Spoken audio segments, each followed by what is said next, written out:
Let's turn to a new collaboration from the Boston University Center for Anti-Racist Research and the Boston Globe opinion staff called The Emancipator, named for a centuries-old anti-slavery periodical.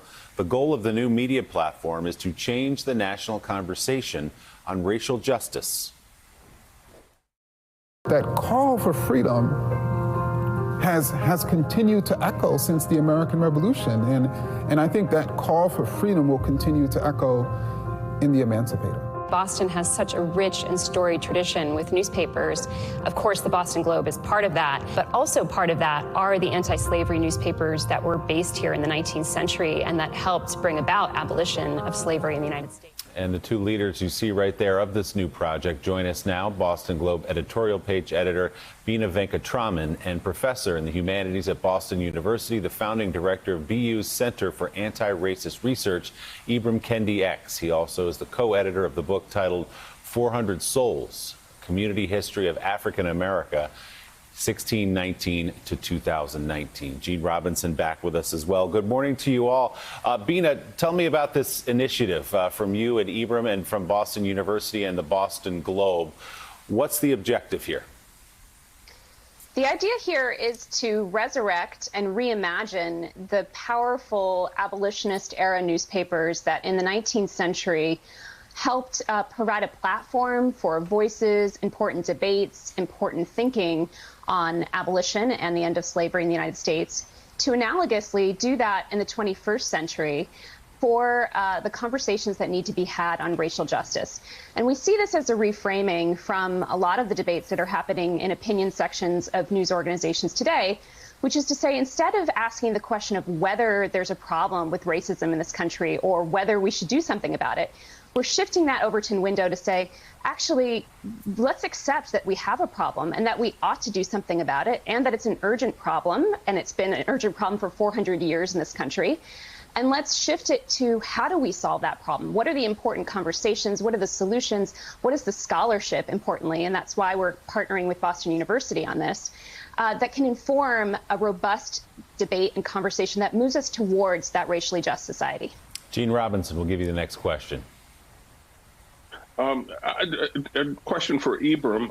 As you imagine The Emancipator, what do you imagine it covering? For example, would The Emancipator also cover the rise in anti-Asian American violence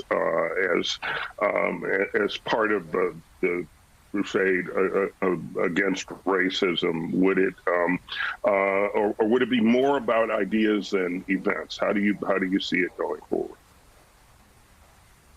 Well, actually, I see it all of the above. There are many forms of racism. There's certainly anti-Asian racism, and we're reeling from that as a nation, particularly Asian Americans. Of course, there's anti-Black, anti-Native, anti-Latinx racism. There's scholars who are studying sort of whiteness. But then there's also the relationship between racism and sexism, which, of course, we're talking about in lieu of what happened with the Atlanta area shooting. There's also this relationship between racism and homophobia, racism and transphobia. I mean, you know, there's so many racial disparities and inequities in housing, in the economy, in criminal justice, in the environment. There's so much ground that could be covered, just as there was so much ground that could be covered in the 19th century as it related to slavery, which is why you had so many editors feeling as if they needed a platform to do so. Bina, as you know, the elements of racism exist in Boston as well as every other place in the United States of America today. Boston is not alone in that. But one of the elements of combating racism, it would seem to me, is giving people of color and other minorities access to things that are so easily available within 15 miles of Boston, within 5 miles of the core of Boston. Access to supermarkets, access to bank branches, access to health care.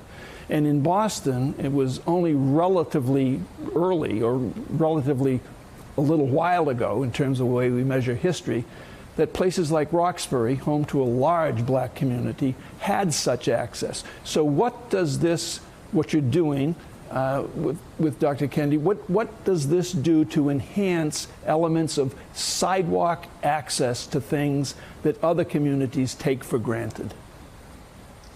I'm so glad you brought that up, because Boston does have such a mixed history and reputation when it comes to racial justice. Certainly, people know about our sports fans yelling slurs at athletes of color from other teams. People know about the history of busing and housing discrimination in the city. But people tend to forget and draw less on some of the powerful history that happened here. This really was the hotbed of the abolitionist movement in the 19th century for the nation. And of course, Massachusetts banned enslavement before the Treaty of Paris was signed for the American Revolution. So what we're trying to do is pull that thread of the history of Boston in addressing these problems and pull it into the present. And I'm so glad you brought up the issue of access, because one of the things that I think we can do with a project like this is draw on data and draw on scholarship to reshape narratives. So one of those narratives that you've been seeing a lot with the COVID-19 pandemic is that there is vaccine hesitancy among communities of color or people of color. Well, if you start to unpeel that, and if you bring in data sources like the recent NPR Marist poll that shows that actually Black people are no more likely to be hesitant about COVID-19 vaccines than white people, well, then you start to ask different questions, and you ask, well, is this really about hesitancy, or is this about access to basic health care? Is it about trust in healthcare because of the historic legacy of not having that access? And it's very akin to what you raised around access to food. Do you talk about issues that face communities in terms of obesity or food choices, or do you talk about them in terms of access? Do you understand? Hey, thanks so much for watching our YouTube channel. You can follow up on today's top stories and breaking news, or catch up on your favorite MSNBC shows all in one place. Download the NBC News app today.